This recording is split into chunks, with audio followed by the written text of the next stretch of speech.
Les députés allemands ont adopté hier avec des mois de retard le budget 2025, mais Annalisa Capellini, désormais c'est le budget 2026 qui inquiète. Selon la Cour des comptes allemande, les dépenses, on est en Allemagne, sont hors de contrôle. Et oui, les finances de l'Allemagne sont au bord du gouffre, c'est ce que titrait hier le journal allemand Bild. Alors on n'en est peut-être pas là, mais c'est vrai que la Cour des comptes allemande nous dit quelque chose de très important. Elle épingle le budget 2026 parce que près d'1 € sur 3 est dépensé à crédit. En gros, sur 520 milliards d'euros de dépenses, il y en a 175 couverts par la dette. Selon la Cour des comptes, le ministre des Finances, Lars Klingbeil, risque de pousser le gouvernement dans la spirale de la dette. C'est des mots qu'on commence à bien connaître en France. Le pays vit structurellement au-dessus de ses moyens. Bref, le gouvernement fédéral est loin d'avoir un système financier solide. Le gouvernement de Friedrich Merz, lui, se défend. L'idée, c'est qu'il faut à tout prix revenir à la croissance, éviter une troisième année de récession,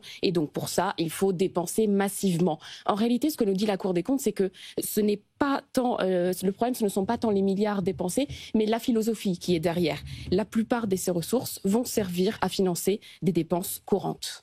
Alors le débat il est quand même un peu tranché en Allemagne parce qu'à partir du moment où ils ont levé le frein à l'endettement, c'est clair, ils changent de paradigme. Absolument, ce bazooka financier, un péché capital pour les Allemands qui ont toujours fait de la rigueur budgétaire, de l'équilibre budgétaire un principe presque identitaire. C'est pour ça que ce commentaire de la Cour des comptes constitue vraiment une critique majeure qui remet un peu à mal tout le système. On savait justement qu'on allait faire de la dette pour les infrastructures qui sont vieillissantes en Allemagne et pour la défense, pour ramener les dépenses de défense à 2,4% du PIB. Là, le problème, c'est non seulement qu'on finance des dépenses courantes avec la dette, mais qu'en plus, ça va s'empirer. C'est ce qui inquiète surtout la Cour des comptes.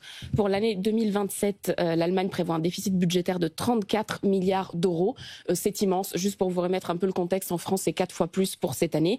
Tout ça alors que les dépenses de l'Allemagne ont déjà beaucoup augmenté avec une dette publique de 1900 milliards d'euros. En 2020, c'était 1300 milliards d'euros. Là encore, petit chiffre pour remettre en perspective. En France, 3400 milliards d'euros. Ils sont à deux doigts de titrer au secours, on devient français. Oui, c'est ça, mais ils sont encore loin. On est quand même très très au-dessus. Alors oui, mais ce qui est quand même incroyable, c'est que les Allemands chantent les louanges de la Grèce.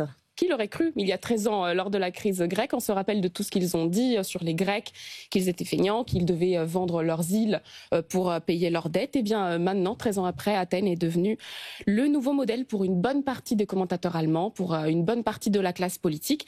Il faut dire que comme d'autres pays du Club Med, et contrairement à la France, la Grèce est plutôt en bonne santé économique, avec une croissance supérieure à celle de la zone euro. Il prévoit 2,3% en 2025. Il dégage des excédents budgétaires primaire et surtout, c'est ce qui fait rêver les Allemands, la Grèce se désendette plutôt rapidement, de quoi faire rêver en Allemagne qui a toujours peur de la dette. Merci beaucoup Annalisa Capellini.